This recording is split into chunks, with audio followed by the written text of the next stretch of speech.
오늘 본문을 가지고 조건 없는 하나님의 긍휼이란 제목으로 말씀을 함께 나누겠습니다. 계속 이사야 말씀을 함께 나누고 있습니다. 이사야에 보면 이스라엘이란 나라가 등장을 하죠. 이스라엘은 특별히 하나님이 택하신 백성이고 하나님만 의지하며 살아가는 민족입니다. 그런데 시간이 지나면서 이스라엘 백성이 우상을 섬기고 세상 나라를 의지하기 시작을 했습니다. 하나님은 이스라엘이 섬기는 우상이 무능하다는 것을 알게 하시기 위해서 우상을 파하시고 또 그들이 믿던 강대국들이 오히려 이스라엘을 공격하게 하심으로 그들이 의지해야 될 분은 오직 하나님이심을 온몸으로 체험하게 하십니다. 하나님이 징계의 막대기로 사용하셨던 두 나라가 있는데 그게 아수르하고 바벨론입니다. 아수르는 북이스라엘을 무너뜨리고 바벨론은 남유다 예루살렘을 패망시키고 유다 백성을 포로로 끌어가게 되죠. 이스라엘이 의지했던 나라들이 오히려 자신들을 멸망하고 저주하는 도구로 거꾸로 돌아오게 된 것입니다. 여러분, 우리가 의지할 분은 여호와 하나님이신 줄 믿습니다. 하나님만 의지할 수 있기를 주의 이름으로 축복합니다. 시편 20편 7절은 그래서 이렇게 말합니다. 함께 읽어봅니다. 시작. 어떤 사람은 병거, 어떤 사람은 말을 의지하나 우리는 여호와 우리 하나님의 이름을 자랑하리로다. 아멘. 하나님을 의지하십시오. 주께 피하는 자들에게 하나님은 그의 크고 능력 있는 손길로 여러분의 삶을 붙잡아 주실 줄 믿습니다. 아수르와 바벨론은 하나님이 사실은 택하셔서 이스라엘 백성들을 징계하시는 막대기로 사용을 하셨죠. 그들은 고대 근동 지역의 패권을 장악을 하게 됩니다. 하나님이 선택하셔서 잠시 사용하신 나라들이죠. 그런데 이 두 나라가 생각하기를 어떻게 생각하냐면 우리가 잘나서 우리가 힘이 있어서 우리가 능력이 있어서 지금 이 나라들을 다 우리가 공격해서 이기고 있다라고 생각을 한 것입니다. 아수르 왕은 이렇게 생각을 합니다. 이사야 10장 13절에서 14절을 함께 읽어봅니다. 시작. 그의 말에 나는 내 손의 힘과 내 지혜로 일을 행하였나니 나는 총명한 자라. 열국의 경계선을 걷어 치웠고 그들의 재물을 약탈하였으며 또 용감한 자처럼 위에 거주하는 자들을 낮추었으며 내 손으로 열국의 재물을 얻은 것은 새의 보금자리를 얻음 같고 온 세계를 얻은 것은 내버린 알을 주움 같았으나 날개를 치거나 입을 벌리거나 쥐저기는 것이 하나도 없었다. 아수르가 여러 나라를 침범하는데 그게 너무 쉬운 일이었다라고 말합니다. 어느 정도로 쉬운 일인가? 새의 보금자리를 얻는 것. 여러분, 새가 보금자리를 만들기 위해서는 새가 여러 나뭇가지와 여러 깃털들로 막 만들죠. 본인은 열심히 만들지만 사람의 손으로 한번 툭 치면 떨어질 정도로 약합니다. 그 정도로 내가 다른 나라들을 점령하는데 나는 그냥 새 둥지 얻는 것처럼 너무 쉬웠다. 길가에 버려진 알을 줍는 것처럼 너무 쉬운 일이다. 나는 큰 일을 행하지 않을 정도로 너무 강력한 힘으로 나라들을 점령했다라는 것입니다. 굉장히 교만하죠. 바벨론은 여기서 한술 더 뜹니다. 이사야 14장 13절에서 14절 함께 읽어봅니다. 시작. 내가 내 마음에 이르기를 내가 하늘에 올라 하나님의 무별 위에 내 자리를 높이리라. 내가 북극 지폐의 산 위에 앉으리라. 가장 높은 구름에 올라가 지극히 높은 이와 같아지리라. 아멘. 세상을 점령하고 내가 하늘에 하나님이 있다면 하나님의 자리까지 내가 높아질 수 있다라고 말합니다. 여러분, 하나님을 모르는 힘과 권력은 그래서 교만으로 향하게 되어 있습니다. 창세기 11장에 보면 바벨탑을 짓던 사람들도 동일하죠. 탑 꼭대기를 하늘에 닿게 하여서 우리의 이름을 내자. 우리의 명성과 이름, 우리의 영광스러움을 하나님 없이 만들어 보자라는 것입니다. 우리가 높게 우리의 명성을 높여서 저 신이 있는 곳까지 닿게 해보자.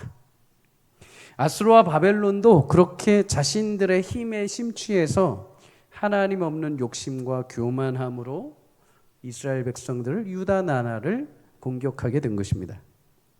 그러면 여러분, 하나님을 알지 못하고 무자비한 나라, 교만한 나라에게 침략당하는 이스라엘 백성들의 마음은 어떠했을까요?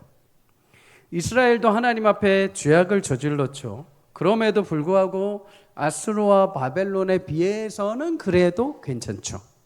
그런데 자기들보다 더 악한 나라에게 점령을 당한다면 얼마나 억울하겠습니까? 그런 억울한 마음을 가졌던 사람 중에 한 명이 선지자 하박국입니다.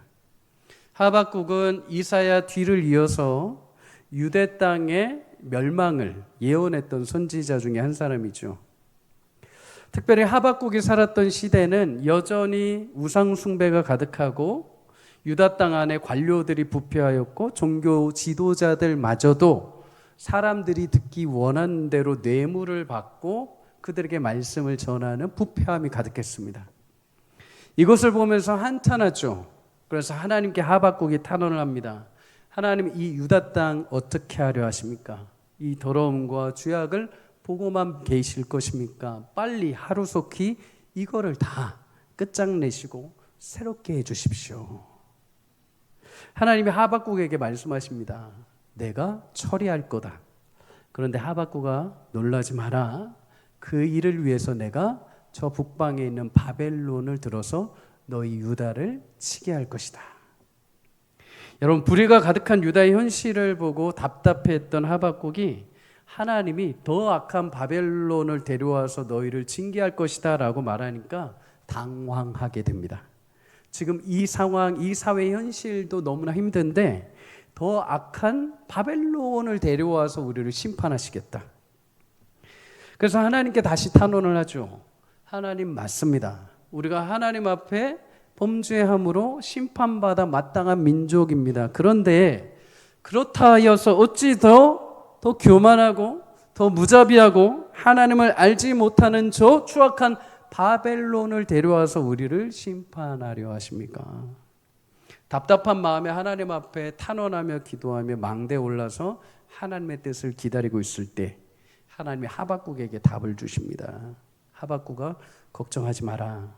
이 모든 일을 이루고 나면 내가 바벨론을 꺾을 것이고 너희 유다 민족을 내가 새롭게 할 것이다. 여러분, 하박국은 하나님의 계획을 듣고 한편으로는 안도합니다. 그렇죠. 하나님은 틀리지 않으시는 분이죠. 신실하신 분이십니다. 하나님 그 약속을 이루실 것을 압니다. 그런데 그럼에도 불구하고 하박국 마음에 두려움이 있었습니다. 지금 당장 몰려오는 저 바벨론이 우리 나라를 침범하고 우리 백성들을 죽이고 살인하고 예루살렘 성전을 무너뜨리고 남아있는 우리 자녀들을 모두 포로로 끌고 갈 것을 상상하면 괴로운 것입니다. 너무 힘든 것입니다. 그렇게 힘이 빠져 있던 하박국에게 하나님이 다시 말씀하십니다. 하박국 2장 4절에 붉은색 글씨, 의인은 그래서 그의 믿음으로 말미암아 살리라. 하박국아, 지금은 두렵고 지금은 염려가 될지 모르지만, 지금은 너희의 회복이 보이지 않을지 모르지만 나 여호와가 반드시 그 바벨론을 깨고 너희를 다시 돌아오게 할 것이다. 그러니 인내함으로 믿음을 끝까지 지켜라.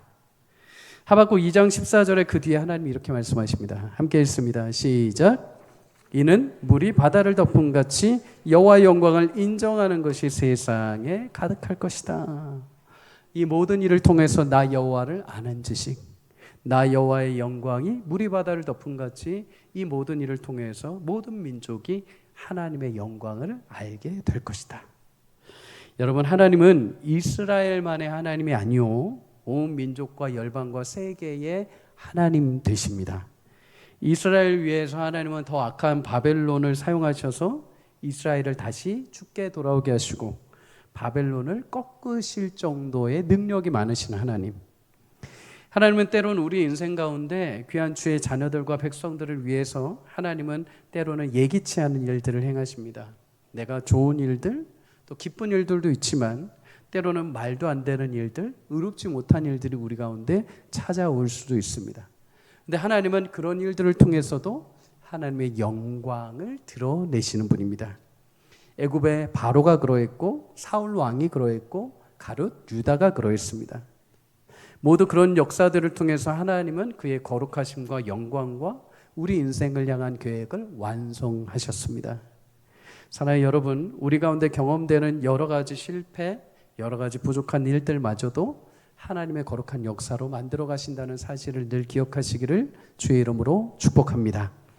그래서 하나님의 마음은 저주가 아니고 축복이요, 심판이 아니고 구원함이십니다. 징계가 아니고 회복이십니다. 여러분 삶의 모든 일을 통하여 하나님이 그런 영광을 드러내시는 귀한 축복의 인생이 되시기를 주의 이름으로 간절히 소망합니다. 여러분, 하나님은 이제 유다 귀환에 대해서 예언을 해주시죠. 오늘 1절과 2절을 함께 읽습니다. 시작.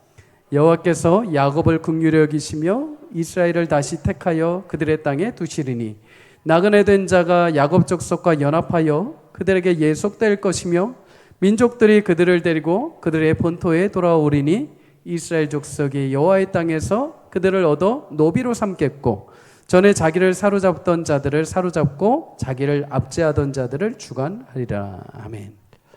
하나님은 바벨론 포로에 잡혀있던 유다를 70년 이후에 다시 약속하신 대로 고국으로 돌아오게 하십니다. 2절에 보면 그 땅을 여호와의 땅이라고 하죠. 여호와의 땅이라는 것은 하나님이 통치하시는 곳, 하나님이 역사하시는 곳으로 다시 불러들이시겠다는 것입니다. 여러분, 하나님의 은혜 안에 거하는 것이 축복인 줄 믿습니다. 하나님의 거룩한 손 안에 있는 게 축복입니다. 하나님이 보호 울타리를 거두시면 어떻게 돼요? 바벨론 포로로 끌려가는 것입니다. 우리는 하나님의 울타리가 없으면 자유할 것 같죠? 하나님이 나를 신경 안 쓰시면 좀 세상에서 그래도 좀 편안하게 살 것 같죠? 아니요, 그건 죽는 길입니다. 그거는 끌려가는 길입니다. 하나님 안에 거하는 것이 우리에게 축복인 줄 믿습니다. 하나님의 보호 아래 다시 그들을 불러들이시겠다는 것이죠. 그런데 특별히 유다를 향해서 하나님이 두 가지 호칭을 사용하십니다. 내가 야곱을 긍휼히 여기고 이스라엘을 다시 택하여 이 땅에 둘 것이다. 여러분, 이스라엘 백성들의 조상 중에 야곱을 기억하실 것입니다. 야곱의 이름은 뒷발꿈치를 잡는 자, 쉽게 말해서 속이는 자. 야곱은 젊은 날 형과 아버지를 속이고 장자의 명분을 빼앗게 되죠. 이 일로 인해서 아버지의 분노를 사고 형 에서는 야곱을 죽이려 듭니다. 결국 어머니 리브가의 권유로 야곱은 외삼촌 집 라반으로 피신하죠. 잠시 피신할 줄 알았습니다. 한 몇 개월만 있으면 돌아가겠지.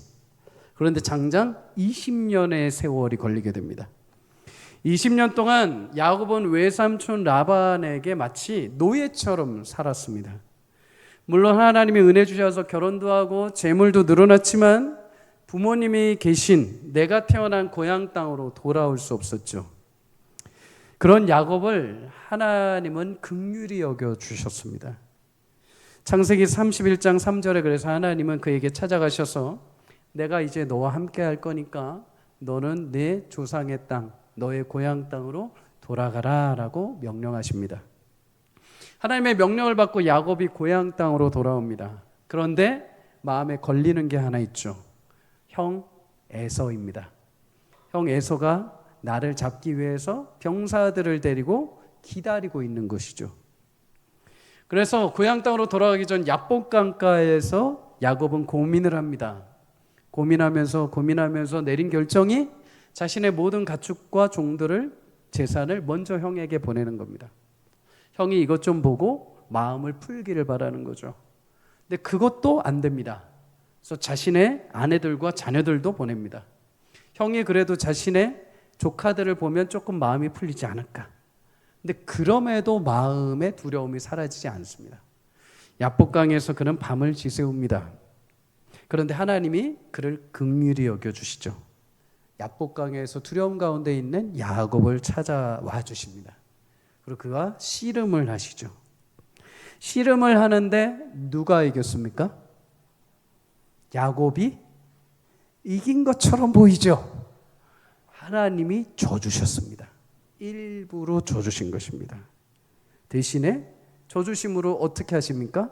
야곱의 이름을 이스라엘로 바꿔주십니다. 이스라엘이란 이름은 그가 하나님과 겨루어 이겼다라는 말이기도 하지만 이제 하나님께 속한 자라는 의미도 있습니다.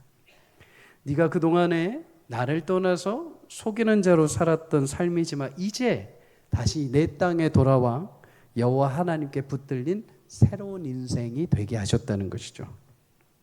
여러분, 유다 백성 역시 바벨론 포로로 끌려가기 전에 과거 조상 야곱처럼 하나님을 속이는 삶을 살았던 사람들, 우상을 섬기고 예배는 드리지만 세상 나라를 의지하고 예배는 드리지만 불의가 가득했던 민족.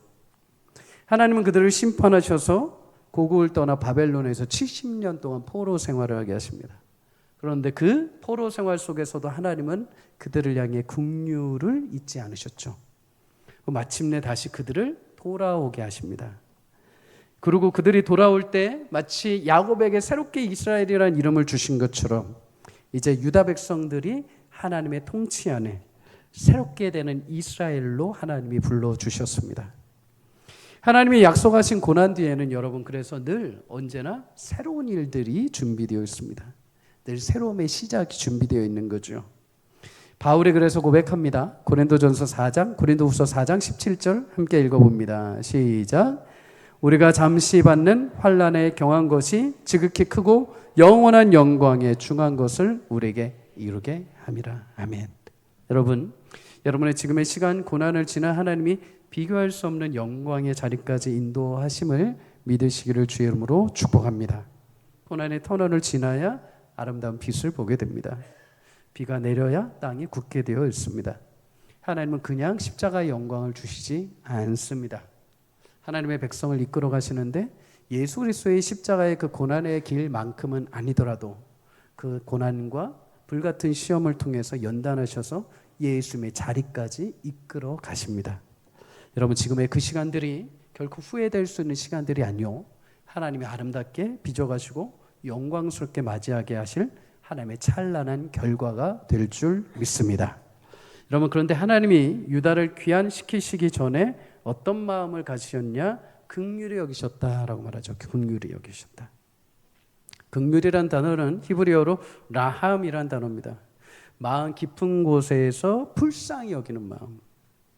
원래 어근은 레헴이라는 단어에서 라함이 왔는데 렘은 어머니의 태, 어머니의 자궁을 말합니다. 부모가 자식을 불쌍히 여기는 것, 긍휼히 여기는 것이죠. 우리 부모님들도 그러죠. 아무리 자식들을 잘 공부시키고 열심히 먹이고 열심히 키워서 결혼시켜도 항상 마음 한구석에 불쌍히 여기는 마음이 있죠. 열왕기상 3장에 보면 지혜로운 왕 솔로몬이 재판하는 이야기가 나옵니다. 두 여인이 한 아기를 데리고 솔로몬 앞에 서게 되죠. 그리고 서로가 이 아이의 친모다라고 주장을 합니다. 이때 솔로몬이 아주 세상에 없을 지혜로운 판결을 합니다. 여봐라, 칼을 가져와라. 그리고 이 아이를 두 동강 내라. 한쪽은 저 어미에게, 한쪽은 저 어미에게 주어라. 굉장히 지혜롭지만 굉장히 냉철한 방법이죠. 그런데 솔로몬의 지혜는 여기서 한 걸음 더 나가죠. 여기서 진짜 어미가 나타날 거라는 거예요. 근데 진짜 어미가 가짜 어미가 진짜로 구분되죠. 이때 한쪽 여인이 왕에게 이야기를 합니다. 아이를 갈라서 주십시오. 그래서 이 아이가 저 여인의 것도 아니고 내 것도 아니게 되게 하십시오. 누가 가짜 엄마인지 벌써 드러났죠. 그러면 여러분, 진짜 친모는 뭐라고 했을까요? 열왕기상 3장 26절에 붉은색 글씨만 한번 읽어봅니다. 시작. 그 산 아들의 어머니 되는 여자가 그 아들을 위하여 마음이 불붙는 것 같아서 왕께 아뢰어 청하건대 내 주여 산 아이를 그에게 주시고 아무쪼록 죽이지 마옵소서. 아멘. 친모가 드러났죠. 마음이 불붙는 것 같다. 여러분, 이 마음이 바로 라함, 불쌍히 여기다라는 것입니다. 아이를 차라리 뺏기는 한이 있더라도 살려야겠다는 마음, 긍휼히 여기는 마음. 이 마음이 하나님에게 있었다는 거죠. 여러분, 야곱이 고향을 떠나올 때 가장 가슴 아파하고 가장 불쌍히 여기고 긍휼히 여겼던 사람이 누굴까요? 아마도 그의 모친 리브가였을 것입니다. 사실 야곱이 장자권을 탈취하는 데 있어서 야곱의 결정이 사실 아닙니다. 엄마 리브가의 결정이죠.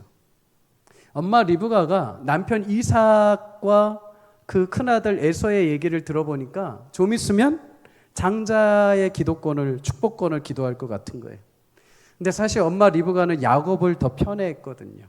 그래서 야곱한테 형처럼 분장하고 들어가서 빨리 아버지한테 기도를 받아라.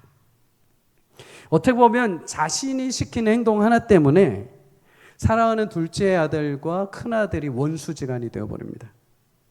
둘째 아들이 자신의 고향 땅으로 피신해 갑니다. 야곱을 떠나보낼 때 리브가의 마음은 아마 굉장히 애탔을 것입니다. 긍휼히 여겼을 것입니다. 20년 동안 리브가는 야곱을 단 한 번도 보지 못합니다. 애타는 마음으로 기다렸지만 성경에 그 뒤에 야곱이 고향으로 돌아와서 엄마 리브가를 만났다는 말씀은 나오지 않습니다. 리브가가 야곱이 돌아오기 전에 먼저 세상을 떠났다고 봐도 무방할 것이죠. 죽기 전까지 야곱 떠나보낸 둘째 아들을 향한 긍휼의 마음, 평생으로 살다가 간 것입니다. 그래서 어떤 이들은 자식을 향한 이 긍휼의 마음을 고통의 마음이라고 얘기를 합니다. 너무 애잔해서, 너무 안타까워서 그 마음이 고통스럽다라는 거죠. 근데 하나님이 이스라엘을 보면서 마치 그런 긍휼의 마음을 가지셨다는 거죠. 사랑하는 내 백성이, 내가 그토록 아끼는 내 백성이 어쩌다가 이렇게 미약하여져서 세상에 거룩하지 못한 나라의 속박에 붙들려 신음하고 고통스러운 시간을 보내야 하는가. 근데 그 와중에도 하나님은 단 한 번도 자신의 민족 이스라엘을 잊지 않으시고 긍휼히 여기셨다. 여러분, 여기서 우리에게 주시는 교훈 두 가지가 있습니다. 첫째는 하나님은 주의 백성들을 향해서 긍휼함을 잊지 않으십니다. 하나님 우리에게 주시는 은혜가 있다면 그것은 늘 우리를 향해서 긍휼을 잊지 않으십니다.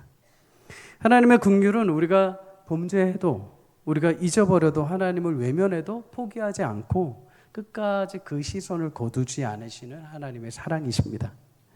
그래서 이사야 49장 15절로 말씀합니다. 함께 읽어봅니다. 시작. 여인이 어찌 그 젖먹는 자식을 잊겠으며 자기 태에서 난 아들을 긍휼히 여기지 않겠느냐? 그들은 혹시 잊을지라도 나는 너를 잊지 아니할 것이라. 아멘. 하나님 결코 택하신 백성들을 잊지 아니하십니다. 하나님 우리의 어떤 자격 조건 이전에 긍휼히 보시는 하나님. 이스라엘이 다시 고국으로 돌아올 수 있었던 것은 그들이 깊이 회개해서가 아닙니다. 그들이 하나님 돌아가게 되면 신앙으로 이런 결단을 하겠습니다가 그들을 돌려 세운 게 아닙니다. 하나님이 마치 길 잃은 양들을 보는 것처럼, 부모 없는 고아처럼 이스라엘을 긍휼히 여겨주셔서 하나님의 그 긍휼하심으로 이스라엘 백성을 돌아오게 하신 거죠. 여러분, 하나님의 긍휼하심에는 특징이 하나 있습니다. 그것은 하나님의 행동이 반드시 뒤따른다는 거죠. 동정함과 긍휼함은 다릅니다. 동정은 하고 끝나는 거죠. 그런데 긍휼함은 쯧쯧쯧하고 그 뒤에 그를 위한 행동이 뒤따르게 됩니다. 하나님은 단순히 그냥 불쌍해하고 끝난 게 아니라 그들을 하나님의 손으로 다시 고향 땅으로 돌아오게 하시죠.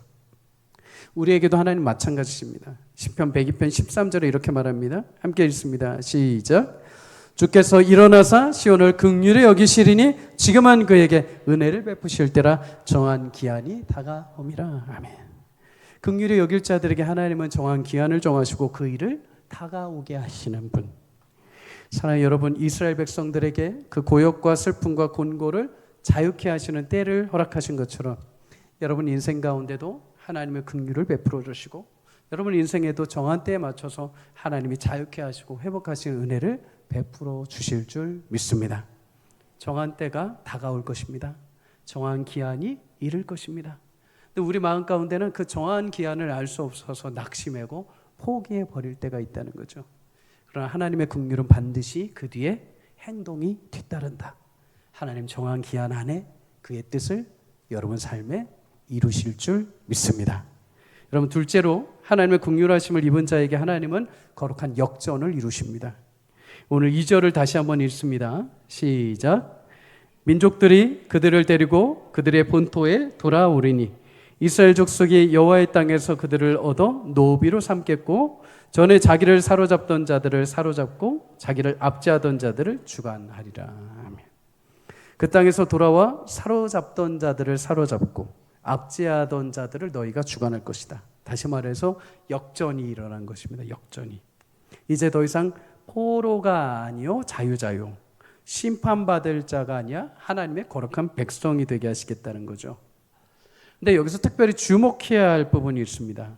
1절에 보면 나그네 된 자들이 이스라엘 백성과 함께 돌아올 것이다 이렇게 말하죠. 여러분, 바벨론 포로 당시에 이스라엘 백성만 바벨론에 잡혀온 게 아니라 바벨론이 여러 지역, 여러 나라들을 공격해서 패전시킨 나라의 백성들도 끌고 와서 같이 포로로 생활하게 했습니다. 그런데 이렇게 여러 민족들이 바벨론 땅에 포로로 잡혀왔는데 저 이스라엘 민족들을 보니까 굉장히 독특한 행동을 하는 겁니다. 그게 뭐냐면 이스라엘 백성들이 모여가지고 회당이라는 것을 짓는 겁니다. 지금으로 따지면 교회와 비슷한 거죠. 포로로 잡혀왔는데 이들이 회당을 짓고 거기서 하나님 말씀을 읽고 하나님을 예배하고 하나님을 향해서 기도하는 걸 보게 되죠. 여러 타 지역에서 온 민족들이 그거를 보면서 점점 신앙이 생기기 시작합니다. 하나님을 믿기 시작하고 하나님을 경외하기 시작합니다. 그리고 마침내 바벨론 포로에서 이스라엘 백성들이 돌아올 때 이 민족들이 자신들의 나라로 돌아가지 않고 유다 백성들과 함께 이스라엘로 함께 귀향하게 된다는 거죠. 이들의 귀향 모습을 이사야 49장 22절로 이렇게 말합니다. 주 여호와가 이같이 이르노라. 내가 문 나라를 향하여 나의 손을 들고 민족들을 향하여 나의 기치를, 나의 깃발을 세울 것이고 나의 영광을 세울 것이다. 그들이 너의 아들들, 유다 너의 아들들을 품고 안고 내 딸들을 어깨에 메고 돌아올 것이다. 그들이 함께 이스라엘 백성들과 이스라엘 아이들을 안고 함께 유다로 귀향을 한 것입니다. 여러분, 이 모습은 마치 출애굽기에서 이스라엘 백성들이 애굽에서 나올 때의 모습과 비슷하죠. 출애굽기 12장 38절을 보면 하나님의 애굽에서 이스라엘 백성들이 이끌어내실 때 이스라엘 민족만 나온 게 아닙니다. 그때 수많은 잡족이 같이 나왔다라고 말합니다. 다른 나라에서 잡혀온 애굽의 노예들 중에 이스라엘 백성들이 나갈 때 같이 따라 나온 사람들이 있었다는 거예요. 근데 여러분, 그들이 나와서 어떻게 됩니까? 무명의 민족들이었지만 그들도 역시 광야에서 하나님이 먹여주시는 만나와 메추라기와 반석의 물을 마시고 그들 역시 가나안 땅에 들어가는 축복을 얻게 됩니다. 여러분, 이런 얘기는 구약에도 여러 번 등장을 합니다. 여러분, 나오미를 아실 겁니다. 자신이 유다 땅 베들레헴에 살고 있는데 기근이 들어서 남편과 두 아들과 함께 모압 땅으로 잠시 피신을 합니다. 근데 모압 땅에서 남편과 두 아들이 죽게 되죠. 모압 여인 며느리 룻만 남게 됩니다. 룻에게 미래를 약속하고 너는 그냥 여기 살아라, 나 혼자 갈게 하고서 베들레헴으로 돌아오려고 할 때 모압 여인, 이방 여인이었던 룻이 어머니 저도 같이 갈게요 하고 어머니의 나라로 찾아오게 됩니다. 그때 이방 여인 룻이 뭐라고 고백하냐면 어머니의 하나님이 나의 하나님이 되실 것입니다. 이방 땅에서 나오미 시어머니가 하나님을 경외하는 모습을 보고 하나님을 섬기기 시작을 한 것입니다. 하나님에 대한 말씀을 들으면서 하나님에 대한 신앙이 생기기 시작한 거죠. 근데 여러분, 당시에 유다 땅에 이방 여인이 와서 산다는 것은 목숨을 내건 것입니다. 철저하게 외면하고 철저하게 핍박하는 여인으로 이 땅에 온 것입니다. 그런데도 하나님을 붙잡고 온 것이죠. 그렇게 이방 여인이었던 룻이 나오미와 함께 고향에 돌아왔을 때 그때 베들레헴에서 기업 물을 자 보아스라는 사람을 만나게 됩니다. 보아스의 도움을 통해서 삶을 연명하고 나중에 보아스와 핑크빛 연애를 하게 됩니다. 그리고 결혼을 하게 돼서 아이를 낳게 되죠. 해피엔딩이 됩니다. 그런데 이때 보아스와 결혼해서 낳은 아들이 오벳이라는 자입니다. 오벳은 그 유명한 다윗의 할아버지가 됩니다. 또 있죠. 여러분, 여리고를 하나님이 무너뜨리실 때, 여리고의 모든 민족과 모든 것들이 다 무너질 때 그때 유일하게 살아남은 사람이 있습니다. 귀생 라합입니다. 귀생 라합은 하나님이 이스라엘 백성들을 광야에서 인도하시는 소식을 듣고 하나님을 경외하고 하나님을 두려워하며 하나님을 믿기 시작을 했죠. 그래서 이스라엘 백성들이 여리고를 무너뜨리기 전에 정탐꾼을 여리고에 보냈을 때 귀생 라합이 정탐꾼들을 숨겨주게 됩니다. 정탐꾼들이 돌아갈 때 우리 집을 구원해 주십시오. 이 약속을 따라서 여리고가 무너질 때 이스라엘 백성들은 라합의 집, 라합과 그의 가족을 구원해 줍니다. 나중에 라합이 이스라엘 백성에게 편입이 되고 이스라엘 사람 살몬이라는 남자와 핑크빛 연애를 하게 됩니다. 그리고 결혼을 해서 아들을 낳는데 그의 이름이 무엇이냐? 보아스입니다. 앞서 말한 모압 여인 롯에게 은혜를 베풀어 결혼을 해서 다윗의 할아버지를 낳게 한 보아스가 라합이 낳은 아이가 된 거죠. 여러분, 마태복음 1장 5절에서 6절은 그래서 이 두 여인을 예수님의 족보에 담아주시는데 이렇게 말합니다. 살몬은 라합에게서 보아스를 낳고 보아스는 롯에게서 오벳을 낳고 오벳은 이새를 낳고 이새는 다윗 왕을 낳으니라. 여러분, 이방 여인들이 이스라엘 백성들을 통해서 인생에 역전이 일어나게 된 것입니다. 여러분, 이스라엘도 마찬가지죠.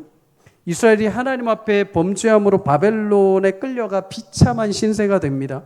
누가 봐도 이거 끝난 것 같습니다. 누가 봐도 더 이상 이 민족에게는 소망이 없어 보입니다. 그런데 하나님 그들 귀환하게 하실 때 주변에 있는 모든 민족까지 하나님 앞에 다시 돌아오게 하십니다.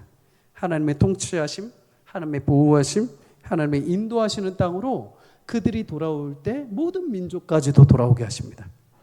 이스라엘 백성이 바벨론 포로로 끌려간 것이 먼 그림, 큰 그림에서 볼 때는 실패가 아니요, 긍휼을 잊지 아니하시는 하나님이 이스라엘의 실패를 통해서 열방까지도 죽게 돌아오게 하시는 놀라운 축복의 그림을 완성하신 것입니다. 사랑하는 여러분, 때로 우리에게 찾아오는 힘든 일들이 있을 수 있습니다. 의미 없어 보이고 반대로 가장 악해 보이는 일들마저도 우리에게 찾아옵니다. 그런데 여러분, 그 순간과 그 시간마저도 하나님은 하나님의 거룩한 역사를 완성해 가시는 주님의 거룩한 필두의 역할로 감당하게 하십니다. 하나님은 그래서 역전을 굉장히 잘 하시는 분이십니다. 역전. 여러분, 예전에 목사님들은 이거를 부침개, 전병 뒤집기를 잘 하시는 하나님.